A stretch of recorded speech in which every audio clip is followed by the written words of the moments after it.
Okay, and I'm back.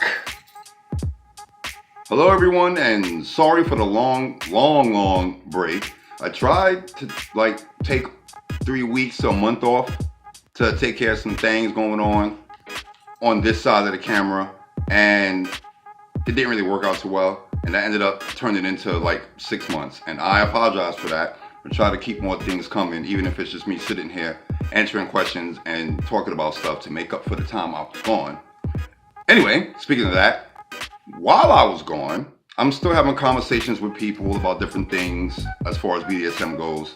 Well, as far as vampirism and being goth and all that goes too, but I'm keeping this one geared more towards BDSM, this video. And I'm having a lot of different conversations with a lot of different people, trying to answer a lot of different questions. And I realize I kind of tap on certain things more than others. So people are asking me stuff about these certain things because they say that they see I talk about it a lot. Certain thing right now, today, being the different types of BDSM relationships. The having a relationship in the S&M lifestyle for those that live the lifestyle. Typically, when we go to a party, to an event, or somewhere where we would say is BDSM friendly, you will see a couple. Somebody is gonna have somebody on a collar and leash. And where I'm from back in the day when it came to BDSM, when you see that, that meant that somebody was somebody's sub, period. Nowadays, it typically means those people are in a relationship, and that's fine.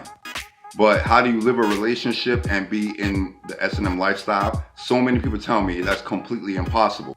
I, some time ago, would be like, no, that's dead wrong. Those people don't know what's going on. They don't know what they're doing. They're doing it for the look. They're doing it for the attention, so on and so forth. But it seems I can't say that no more. I can't just call it that now. Not because I guess it's wrong to say that, but just simply because I'm now the minority. In this day and age, the vast majority of people who are into S&M and deal with people are pretty much a couple.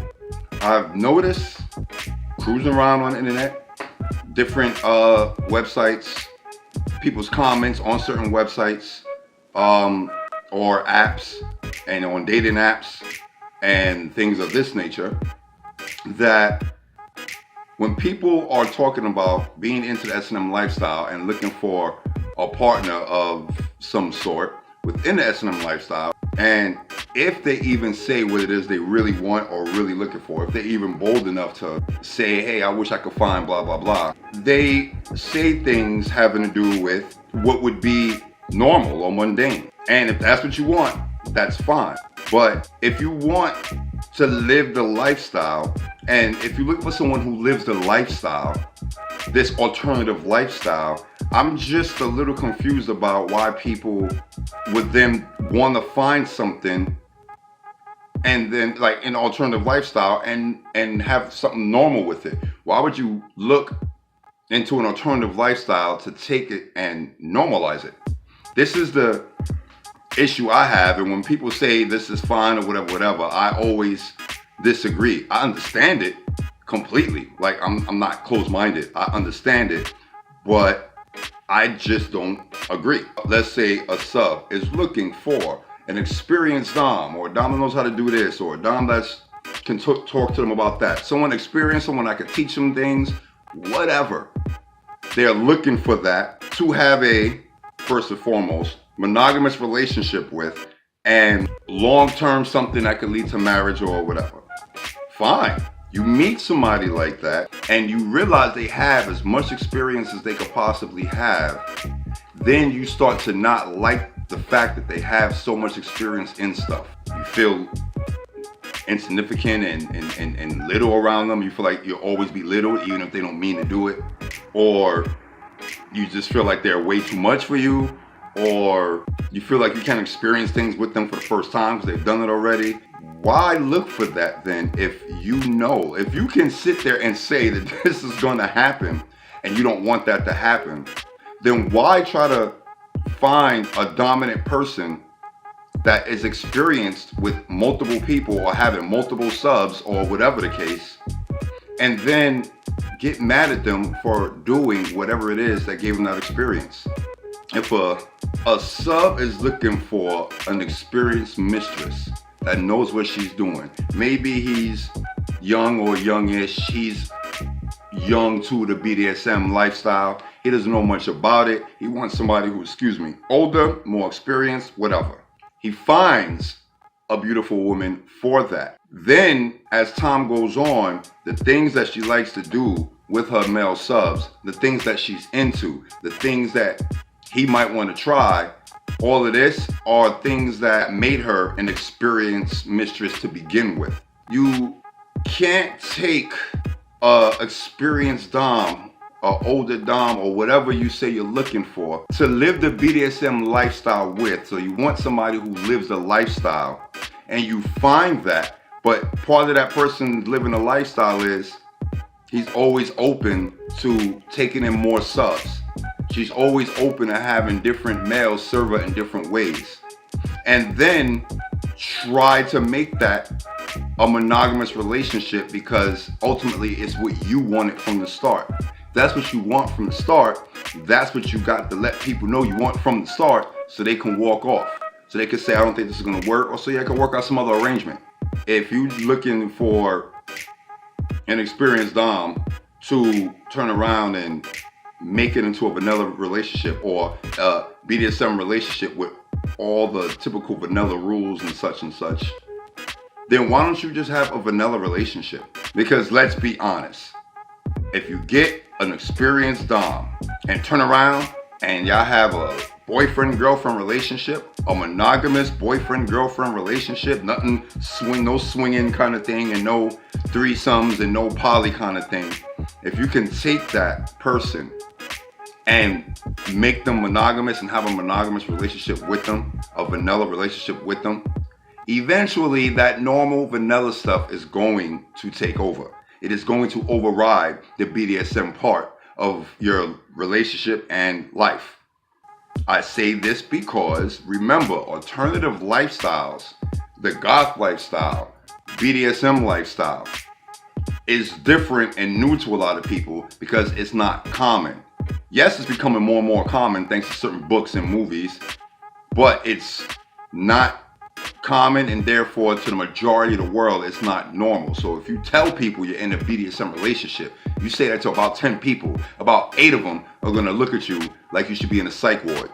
They don't know nothing about it. They think it's abuse. They think it's all about sex. They think this person only wants to do it with you because they want to do weird stuff to you sexually. That's all they're going to think. Period. So if you take an alternative lifestyle or parts of the alternative lifestyle and a person from alternative lifestyle and have a vanilla relationship with them, what's going to happen is the reality is going to kick in.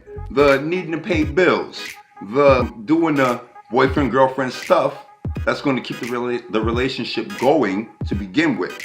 The dates, the whatever, movies, out to eat, whatever. If you guys are in a regular relationship and you both are trying to be happy in this regular relationship, you're gonna have to do relationship things. And if y'all doing everything together, spending the night at each other's house, or however that works, depending on who lives where and how their home life is, then you're gonna have to still do those typical things that have to be done like every day, which eventually will override the BDSM lifestyle. The normal vanilla part has to be taken care of, regardless. If you two get together, then you can take care of the normal vanilla part together.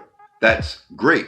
But because the normal stuff has to be done all the time, it overrides the alternative lifestyle things.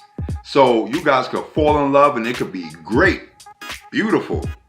What started out as wild, kinky sex, rope play, and restraints and bondage and toys and all that stuff that made it so exciting in the beginning, eventually is going to be, I love you too, regular sex that you can watch on TV. And you guys will be fine with that because you love each other. But it also means the BDSM part is going to happen less and less. Again, if the two people agree this is what they're going to have, fine. But I promise you, I put my life on the fact that the more you guys are together and loving each other, and the better the relationship, the less and less alternative is going to be. And you're going to find yourself being that couple that is at an event where one has the leash and collar on because at that moment they're the slave. But the reality is, once you walk outside that event, you are a regular vanilla couple. Okay, well, I'm gonna rant like this a little bit more because I know it's pissing a lot of people off, and for whatever reason, it's kind of cool to think, you know, what the comments to this is gonna be. Those of y'all that know me personally, you have my social media accounts, you know my names and stuff on social media. You can always leave me messages, let's talk about this more. It's just something that I have, a conversation I have with a lot of people fairly recently, and I wanted to, you know, throw it out there and hear you guys negative comments about it. So feel free to comment about it. Feel free to hit me up again, ask questions. Let's talk about this. Let's have discussions about this face to face. I think this would be great. And thank you for watching. And as they say in every BDSM story, bye.